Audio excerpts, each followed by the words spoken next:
Graça e paz, Igreja Metodista no Brás, irmãos e irmãs que participam conosco deste culto de louvor e adoração ao nosso Deus. Neste domingo, 14 de junho de 2020, um domingo gelado, mas os nossos corações aquecidos pela presença do Espírito Santo em nossas vidas e em nossas casas. Quero te convidar a abrir a sua Bíblia no livro de Salmos. Nós vamos ler o Salmo 18. Os dois primeiros versículos do Salmo 18, que diz assim: Eu te amo, ó Senhor, força minha.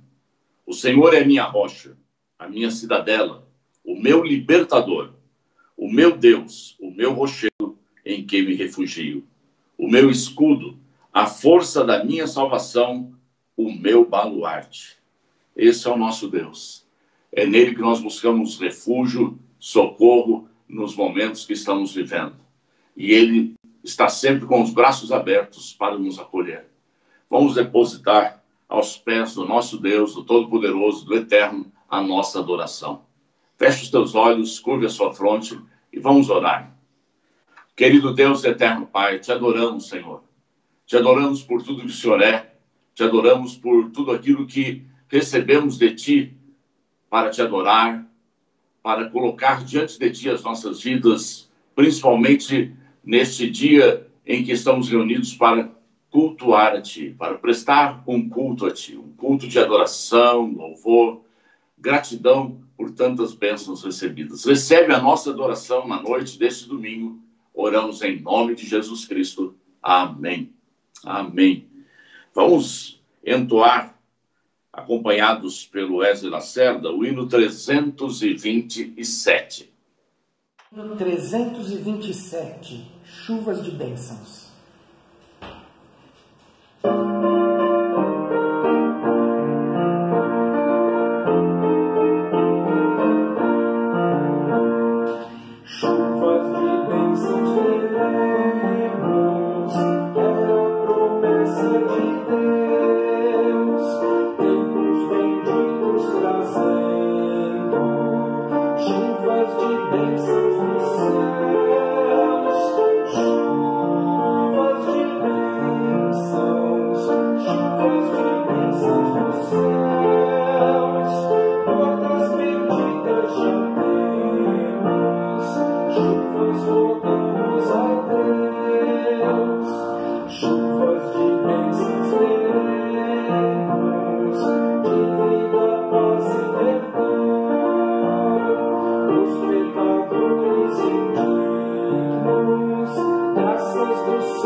Muito bom.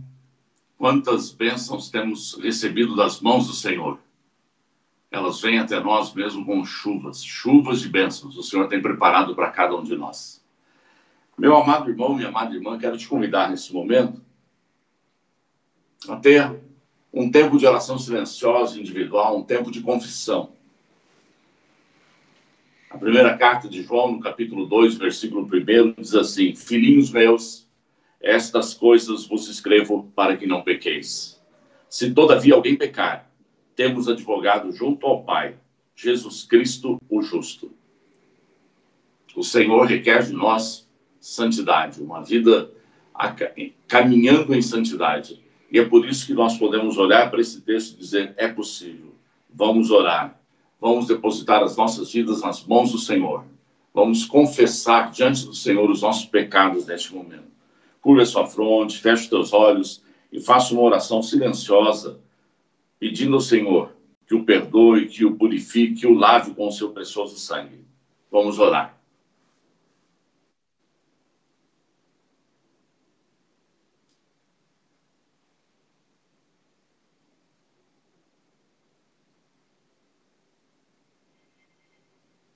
Pai querido e Pai de amor, muito obrigado, Senhor, por este momento de confissão. Nós pedimos que o Senhor nos perdoe, Senhor, pelos momentos em que não temos vivido conforme o Teu querer e a Tua vontade. Abençoe a cada um de nós, Pai. Estende a Tua mão de poder sobre as nossas vidas e derrama do Teu precioso sangue sobre nós, nos lavando, nos purificando de todo mal, de todo pecado, de toda maldade. Nós te agradecemos, porque em Cristo Jesus nós podemos nos achegar a Ti e receber o perdão que o Senhor tem para cada um de nós. Em nome de Jesus oramos. Amém. Glória a Deus. Nós temos feito em alguns cultos e queremos fazer com que isso se torne algo comum na nossa vida, que são os vídeos feitos pelas famílias, compartilhando um pouco daquilo que tem sido o tempo de pandemia, de confinamento em família. Então, se você puder, faça isso, grave um vídeo, até 3 minutos no máximo, contando a experiência, você e a sua família reunidos na sala da sua casa ou em qualquer cômodo da sua casa, dizendo como está sendo este tempo de confinamento. Como vocês estão vencendo esses momentos, a experiência de vocês, isso é muito importante.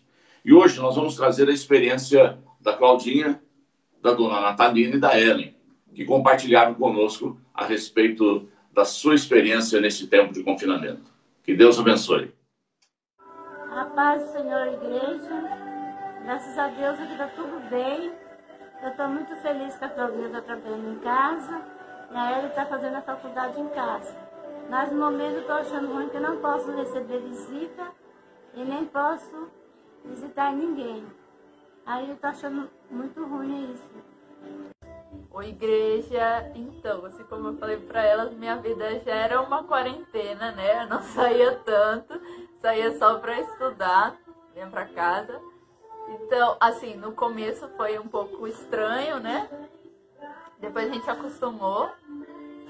E tá sendo ruim de não ter muito convívio social, né? A gente não tem...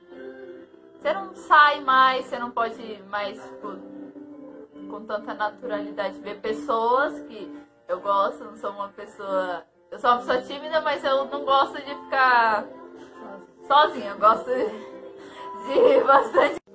O bom é que a família inteira tá em casa, né? As 3 estão em casa, para a alegria da minha avó. E eu acredito que seja um tempo pra gente se reconhecer melhor, se conhecer, pra gente procurar as coisas que nos fazem bem, identificar as coisas que nos fazem mal, saber como melhorar essas coisas. E é isso. Paz do Senhor, igreja, tudo bem com vocês? Espero que esteja tudo bem. Aqui em casa, graças a Deus, está tudo bem, né? Qual a minha experiência com esse confinamento, né? É uma mistura de sentimentos. Ao mesmo tempo que é bom estar em casa com a família, é ruim que a gente está em casa, mas a gente está presa, né? A gente não pode receber visita como a gente gosta, né? Igual minha mãe fez aniversário essa semana, a gente não pôde chamar os irmãos dela para estar aqui com a gente, para a gente almoçar junto, algumas pessoas da igreja. Então a gente sente falta disso, né? Tem o caso da minha irmã que está internada, já vai fazer 1 mês, terça-feira, e a gente não pode visitar ela, porque ela está na UTI. Então, assim, são situações bem difíceis, né? No princípio, foi um susto, né? E aí eu já fiquei meio habituada da cabeça e eu já fui uma das primeiras pessoas da empresa a vir trabalhar em casa. E no começo foi muito difícil, eu chorei, me achei incapaz, achava que não ia conseguir, porque você tenta se comunicar, como eu tava num departamento novo, né, e graças a Deus eu fui a benção, né, fui promovida para esse departamento, então a comunicação minha lá já era difícil, porque eu era nova no departamento, e longe ficou um pouco mais difícil, né, só que graças a Deus isso foi mudando, né, a gente já tá 3 meses em casa, e graças a Deus, hoje eu tô até gostando de trabalhar em casa. E eu acho que isso a gente vai acabar ficando trabalhando em casa mesmo. O pouco que eu tô perto da minha mãe, da Ellie, tem os conflitos, porque a gente é ser humano, né? Como família. Mas Deus tem derramado da graça dele, do amor dele. Graças a Deus, não tem faltado nada, não tem faltado amor, não tem faltado mantimento, né? E é um tempo pra gente, eu penso assim que é um tempo pra gente refletir, ver o que a gente precisa melhorar, né? O que realmente tem valor, né? Que é a família, que são as coisas simples, né? A gente sente falta de estar juntos, de ir pra igreja, de sair, a gente gostava bastante de passear e infelizmente isso não pode, né? Então isso que bate falta das pessoas, saudade das pessoas, mas estamos bem, né?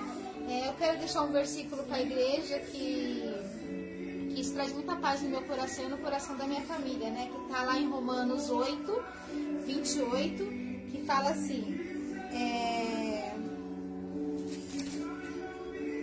sabemos que todas as coisas cooperam para o bem daqueles que amam a Deus, daqueles que são chamados segundo o seu propósito, né? Então nós sabemos que Deus tem um propósito com tudo isso, Ele quer nos ensinar algo, né?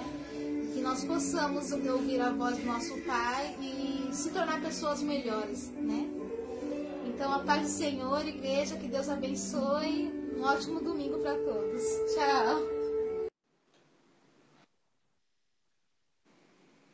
Muito obrigado, Cláudia, dona Natalina, Ellie. Que bom ouvir o testemunho de vocês. É muito edificante. Nós louvamos a Deus pela vida de vocês, família querida. Nós vamos dar alguns avisos. O primeiro deles, para falar da nossa cesta básica, que nós temos distribuído, entregue.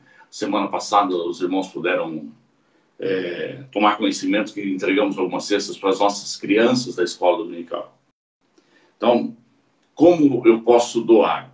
Bom, as doações você pode fazer em depósito na conta da IMB ou pelo PicPay, que está aparecendo em sua tela. Se você fizer um depósito na conta da igreja, você comunique o João que esse depósito, essa oferta, é para a cesta básica. E o João destina esse dinheiro para a compra de alimentos e montagem da cesta básica.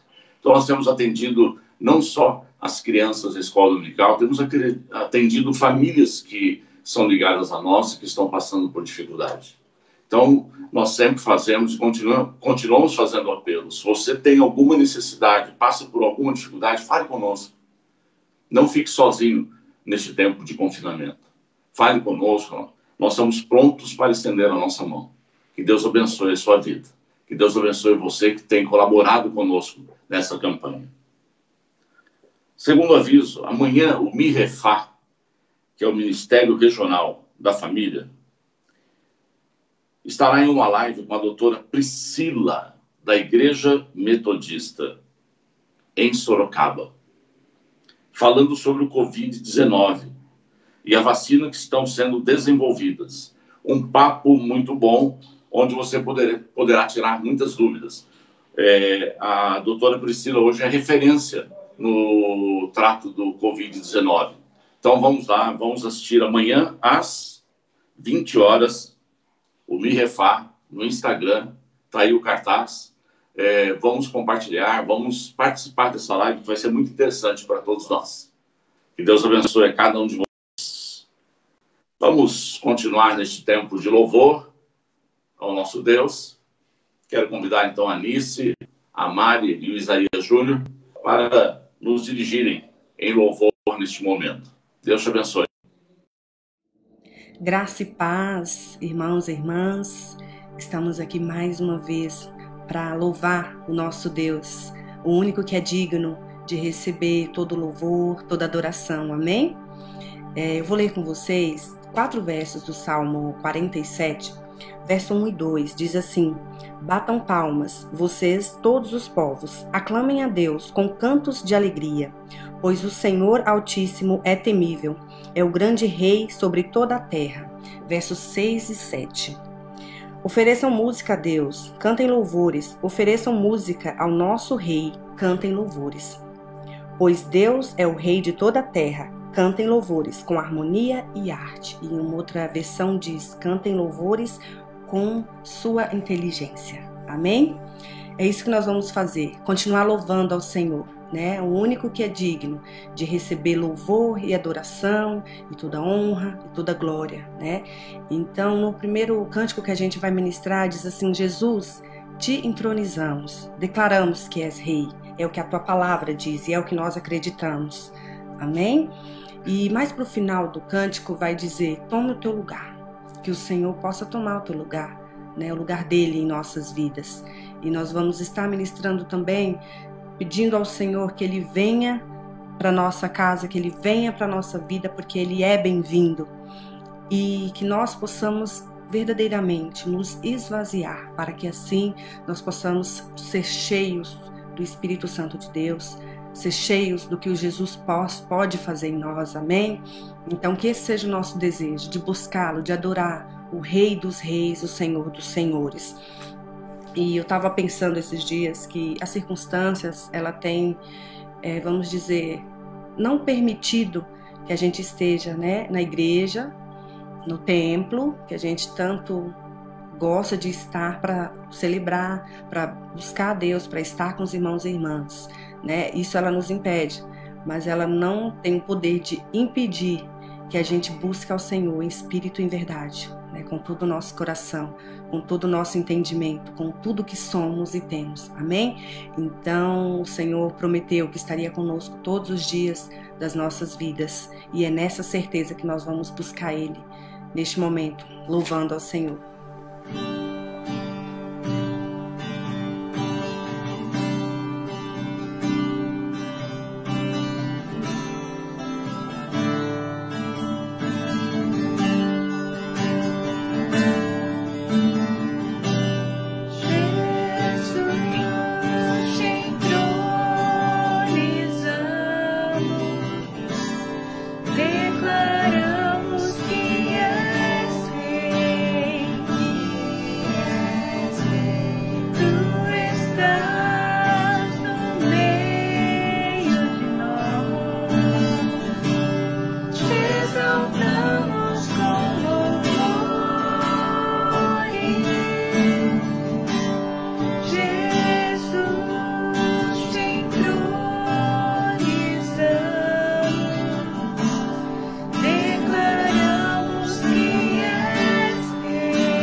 casa nós a entregamos pra você, Jesus.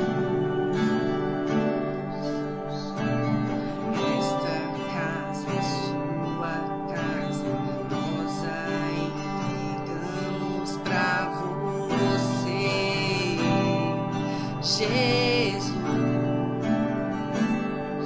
Você é bem-vindo aqui. A casa é sua, pode entrar, me esvazio de mim, me esvazio de mim.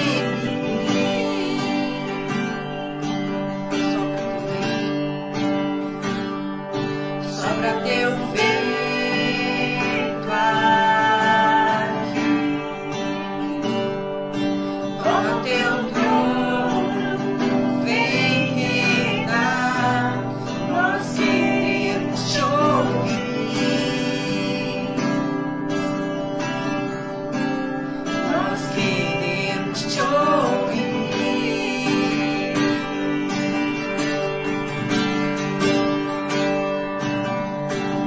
Essa casa é sua casa, nós a entregamos pra você, Jesus. Essa casa é sua casa, nós a entregamos pra você, Jesus. Essa casa é sua casa, nós a entregamos pra você, Jesus. Apareça, que o teu nome cresça, enche este lugar, enche este lugar. Apareça, que o teu nome cresça, vem incendiar, vem incendiar. Apareça, que o teu nome cresça, enche este lugar, enche este lugar. Apareça, que o teu nome cresça, vem incendiar, vem incendiar. Essa casa é sua casa, nós a entregamos pra você, Jesus. Essa casa é sua casa, nós a entregamos pra você, Jesus. Esta casa é sua casa, nós a entregamos pra você. Receba, Senhor Jesus. Receba, Senhor Jesus, o nosso louvor, a nossa adoração. A casa é sua, Senhor. A casa é sua, Senhor Jesus. Tu és bem-vindo.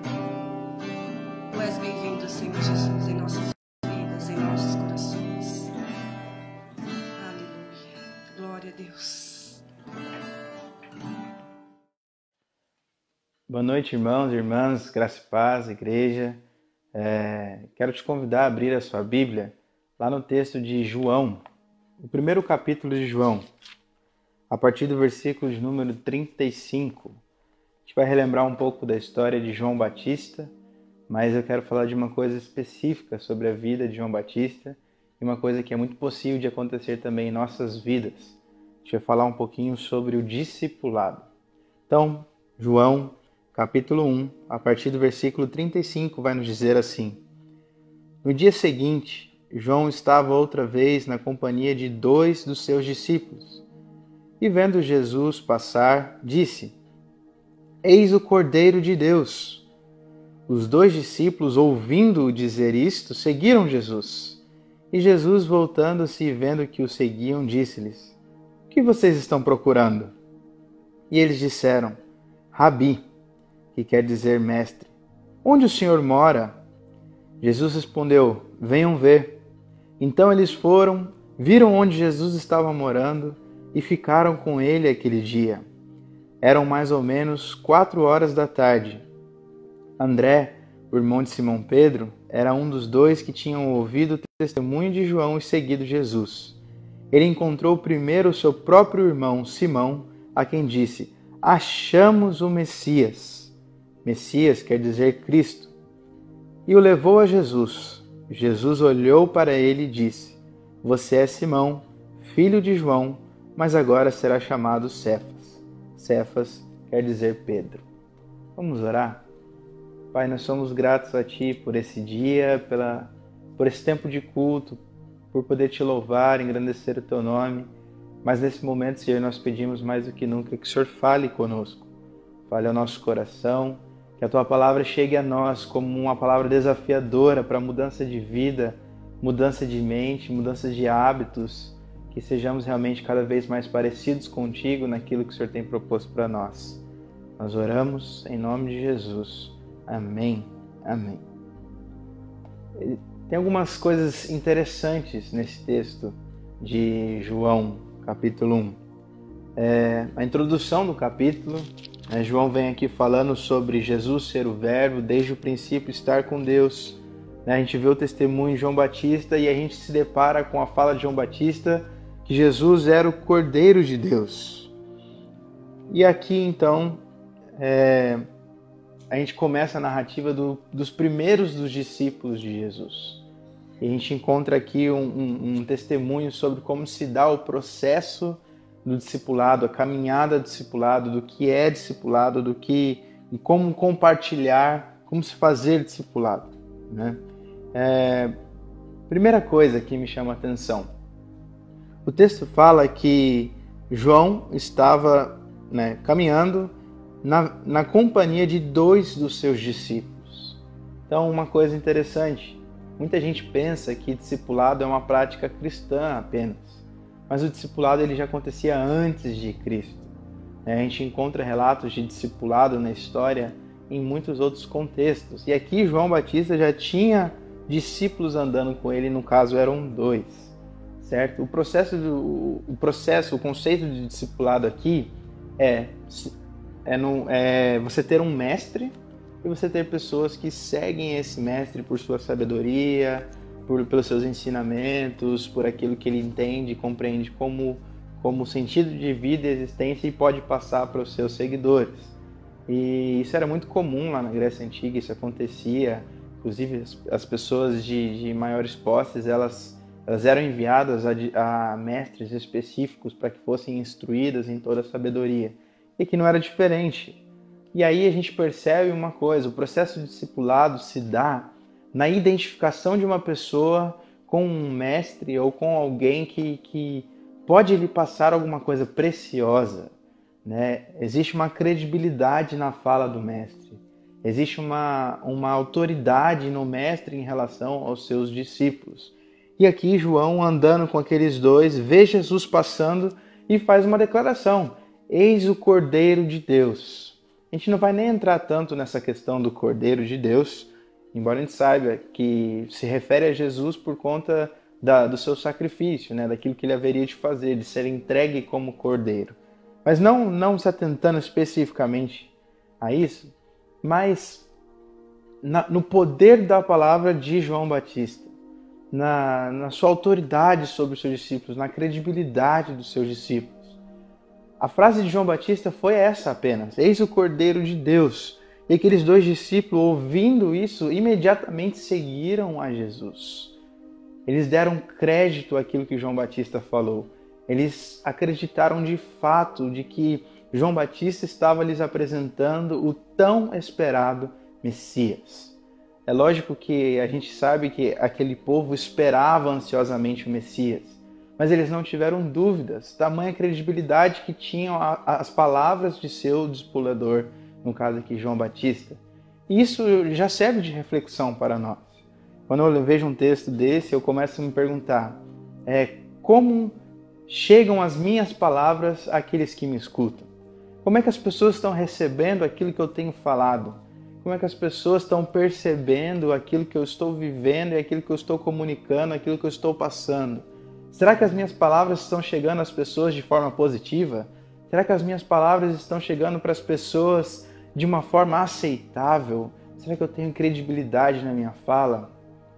Uma coisa é certa, a credibilidade ela vem pelo testemunho de alguém que cumpre o que se diz, de alguém que faz com que a sua palavra tenha valor, porque ela não permanece apenas no discurso, mas é vivida.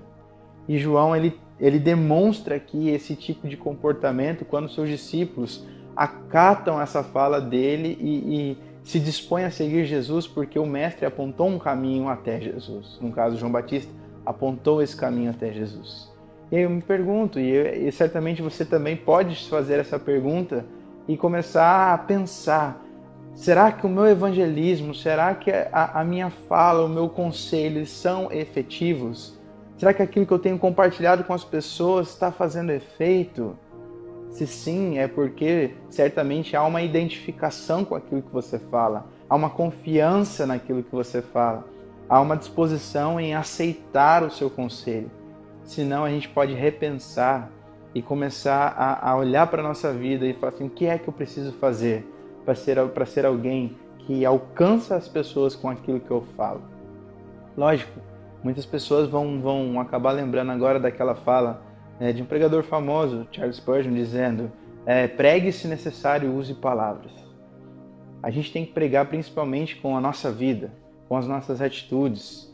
Aquilo que a gente diz tem que condizer com o que a gente vive, mas existirão momentos em que as palavras vão ser necessárias. E para esses momentos eu te pergunto, como é que as suas palavras estão chegando às pessoas que as escutam? Você tem credibilidade? Você tem seguidores? Você tem pessoas que escutam, te dão atenção? Se sim, faça bom uso disso. Faça bom uso das suas palavras e pregue nada mais senão as boas novas de esperança de Deus. E viva da mesma forma. Se você prega e fala sobre oração, viva a oração. Se você prega e fala sobre o bom testemunho, viva o bom testemunho. Se você prega e fala sobre Jesus, viva Jesus, ame Jesus, tenha paixão por aquilo que você fala. Não permita ser mais alguém que vive apenas do discurso, porque disso nós estamos cheios. E não precisamos disso, nós precisamos de referenciais.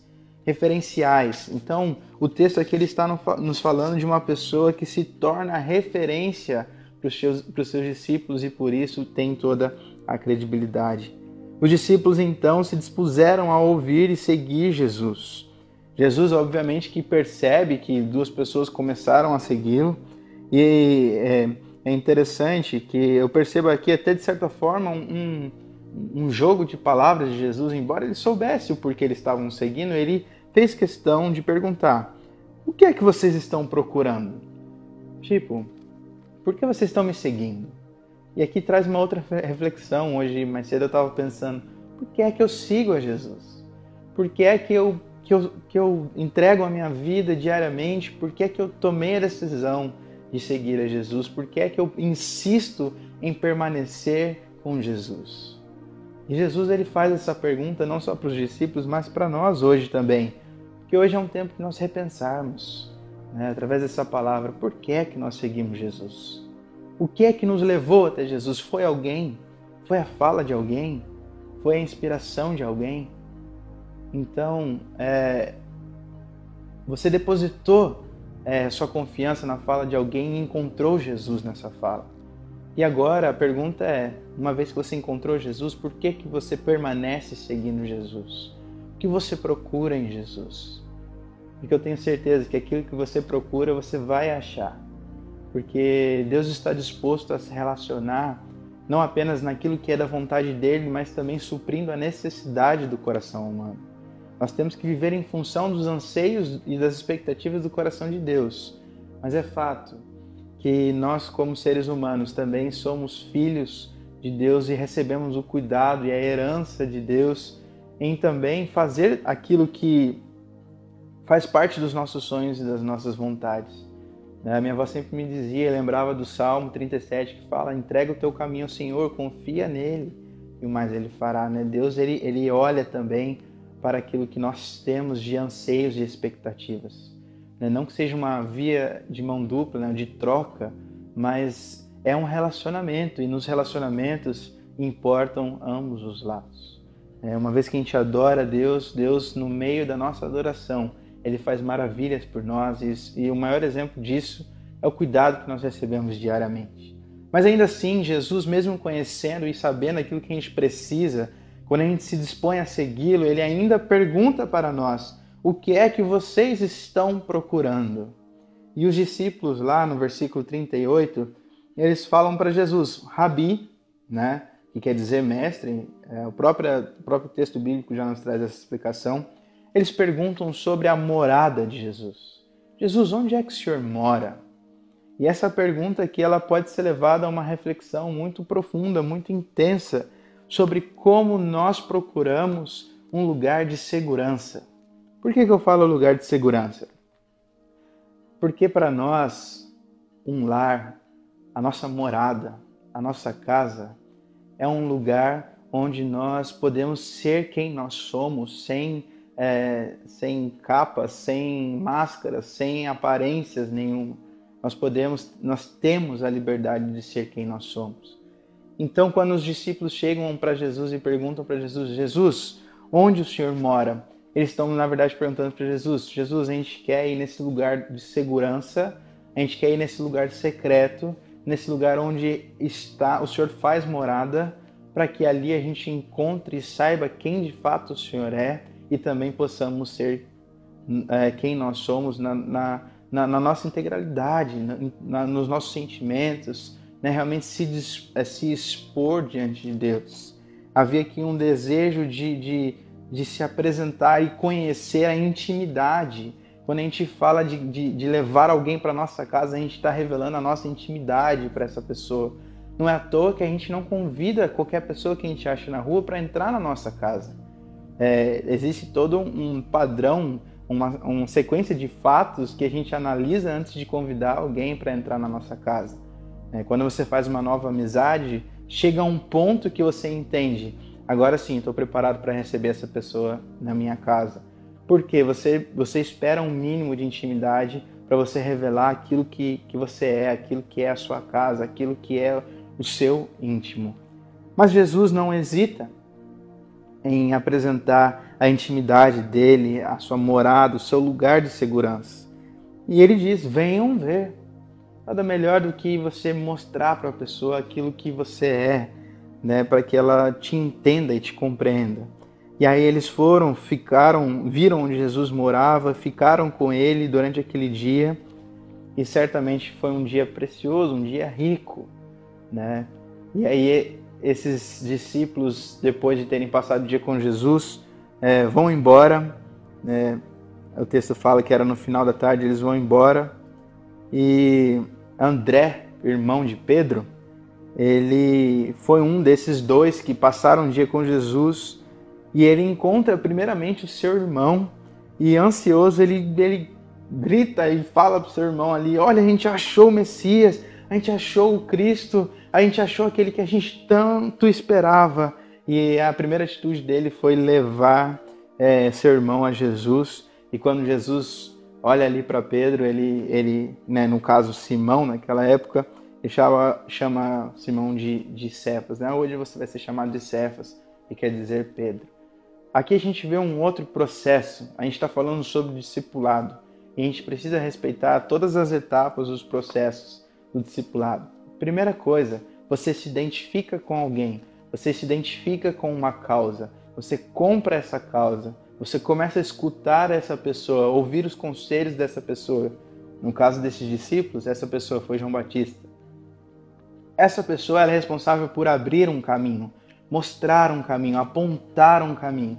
E João Batista aponta para Jesus e diz, olha, ali está o Cordeiro de Deus. Então, na confiança, pela credibilidade, eles chegam a Jesus. Quando se chega a Jesus, o processo de Jesus é nos levar à sua intimidade, a conhecê-lo plenamente, sem máscara, sem, como eu disse, sem capa, sem falsas aparências. Conhecê-lo por quem ele é, aquilo que ele faz, conhecer aquilo que ele pode fazer, o seu poder, a sua história, a sua entrega em dar a sua vida por nós. Esse processo de intimidade é a segunda etapa do processo de discipulado. O primeiro é o reconhecimento de alguém que é uma referência, a confiança na palavra dessa pessoa. Depois uma vez entendendo que Jesus é o caminho, porque essa pessoa te apontou a isso, conhecer Jesus, saber quem Jesus é, saber o porquê da gente ainda procurar Jesus, porquê ainda seguir Jesus. E aí, enfim, quando a gente entende todas essas coisas, conhece a intimidade de Jesus, o processo é sair desse lugar de intimidade e levar essa intimidade para outras pessoas, as pessoas que confiam na nossa palavra, as pessoas para as quais nós temos credibilidade. Né? Iniciando, não precisa ir para os confins da terra, não precisa ir para os países mais carentes. Aqui o discípulo ele mostra, né? André mostra claramente como que o primeiro dos lugares que a gente pode falar alguma coisa é a nossa própria casa.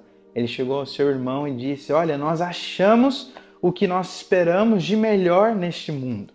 Eu imagino a empolgação de André ao dizer que conheceu o Messias. Porque o Messias naquela época, para esses homens e mulheres de Deus, era algo que há muito estava sendo esperado. Então eles tinham esse verdadeiro anseio, essa expectativa de encontrar o Messias. E para eles aquilo era algo extremamente precioso. Então ele compartilha isso com toda a intensidade possível para que seu irmão visse a verdade em seus olhos e a credibilidade de suas palavras. E aí, mais uma vez, o processo do discipulado inicia um novo ciclo. E assim, isso vai acontecendo. A palavra de Jesus, o evangelho de Jesus, a verdade, a intensidade desse evangelho só chegou a nós porque pessoas levaram a sério a mudança que tiveram ao conhecer a intimidade de Jesus, ao conhecer o íntimo de Jesus, ao se relacionar com Ele, né? Pessoas apontaram um caminho, outras se dispuseram a seguir as palavras.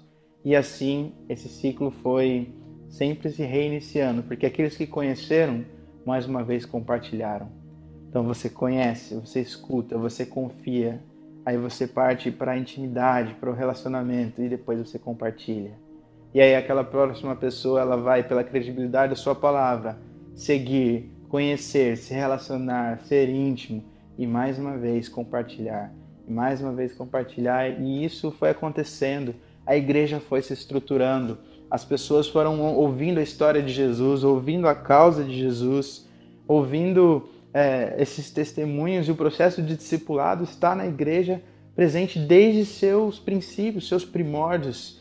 Por isso nós temos como responsabilidade primária fazer Jesus conhecido, fazer com que as pessoas olhem para Jesus, fazer com que as pessoas entendam que Jesus está aqui para se relacionar conosco, que Jesus está aqui para realmente se fazer conhecido, para que a gente possa levar isso adiante. Se você não sabe como começar esse processo de conhecer a Jesus, ou se até mesmo você já é cristão há muito tempo e faz parte da igreja, mas não sabe como ler a palavra, como orar, como se relacionar de forma mais profunda, procure referenciais. Olhe para as pessoas que te inspiram e te levam para perto de Deus. Essas pessoas são necessárias porque elas são extensão da graça de Deus, são extensão da mão de Deus, são aqueles que apontam para o caminho. E certamente eles vão poder te ajudar a poder dar as mãos para você caminhar junto. Mas se você já é alguém que está nessa fase de conhecer, peça para Jesus para que você conheça o lugar secreto dele, a morada dele, para que ele também conheça a sua casa, a sua morada, o lugar onde você não tem máscara nenhuma, um lugar onde você é mais transparente possível. E quando você for ali moldado por ele, curado por ele, transformado por ele, mais uma vez, sem máscara, sem aparências enganosas nenhuma, compartilhe esta mensagem que te salvou, que mudou a sua vida, principalmente com os seus irmãos, com os seus queridos, com aqueles que estão perto de você. A minha oração é para que vocês sejam discípulos e sejam aqueles que discipulam pessoas. A minha oração é para que a igreja, assim como ao longo de toda a história, ela não pare de contar a sua história e não pare de transformar vidas.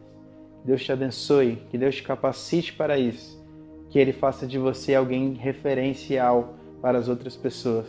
E para você que está começando, está caminhando, que Ele se revele a você de uma maneira impressionante, apaixonante, amorosa, que você nunca mais queira se desapegar disso. Ore por aqueles com quem você conversa, aqueles que ainda não aceitaram Jesus, aqueles que ainda não caminham com Jesus. Ore para que você seja uma pessoa confiável e para que eles vejam em você uma pessoa que aponta um caminho de excelência, um caminho que as pessoas ainda não conheceram, uma pessoa que mostra a esperança que esse mundo não conhece e que muitas pessoas, por mau testemunho, também têm deixado de revelar. Deus te abençoe, em nome de Jesus. Vamos orar. Pai, eu quero te agradecer por esse tempo de palavra, pelos desafios que o Senhor nos propõe, Pai.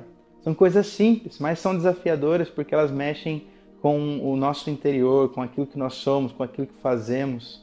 Por isso, Senhor, nós lhe pedimos, molda o nosso ser, leve-nos para a sua intimidade e também entre, Senhor, na nossa casa, faça morada em nós. Senhor, conheça e organize tudo aquilo que precisa ser organizado na nossa casa, na nossa igreja, na nossa vida, e que assim sejamos aqueles que compartilham mais uma vez a palavra do Senhor, o testemunho do Senhor, a alegria do Senhor. Pai, que sejamos capacitados a isso cada vez mais, como igreja, como indivíduo, como pessoas que nós somos, e que o Teu amor seja revelado a todos aqueles que nos ouvem, que nos seguem, aqueles que são os nossos amigos.